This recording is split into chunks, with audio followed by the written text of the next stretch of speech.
दोस्तों, मैं आरती दिन स्वागत करती हूँ अपने चैनल पे। आप लोग एक छोटा सा पचरा गीत गाने जा रहे हैं, आप लोग सुनिएगा और ज़्यादा से ज़्यादा प्यार दुलार दीजिएगा आप लोग। और चलिए सुनाती हैं, छोटा सा पचरा गीत है देवी माँ का, बहुत प्यारा है।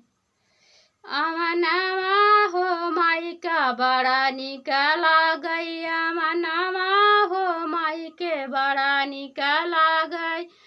विद्या निकला गई हो कुमकुम निकला गई, विद्या निकला गई हो कुमकुम निकला गई, सेनुरवा हो माई के बड़ा निकला गई, सेनुरवा हो माई के बड़ा निकला गई, अमनामा हो माई के बड़ा निकला गई, अमनामा हो माई के बड़ा निकला गई, झुमका निकला गई हो नथिया निकला गई, झुमका निकला गई हो नथिया निकला गई, गजलवा हो माई के बड़ा निकला गई, गजलवा हो माई के बड़ा निकला गई, अमनामा हो माई के बड़ा निकला गई, अमनामा हो माई के बड़ा निकला गई, चूड़ी निकला गई कंगना निकला गई, चूड़ी निकला गई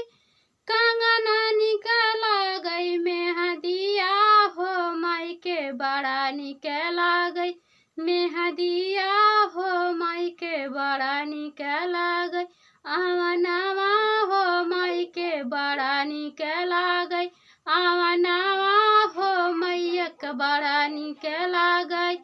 चूड़ी निकला गई कंगना निकला गई, मेहंदिया हो माई के बड़ा निकला गई, मेहंदिया हो मैया के बड़ा निकला गई, अमनामा हो माई के बड़ा निकला गई,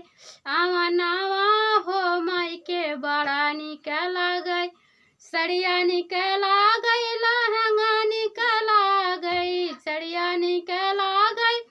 लहंगा निकला गई, चुनरिया हो माई के बड़ा निकला गई, चुनरिया हो माई के बड़ा निकला गई, अमनामा हो माई के बड़ा निकला गई, अमनामा हो मैया के बड़ा निकला गई, ढोल निकला गई मजीरा निकला गई, ढोल निकला गई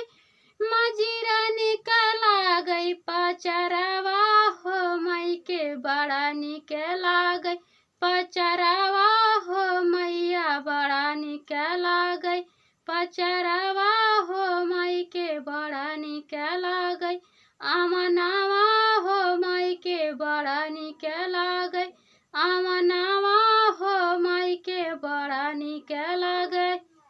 धन्यवाद दोस्तों।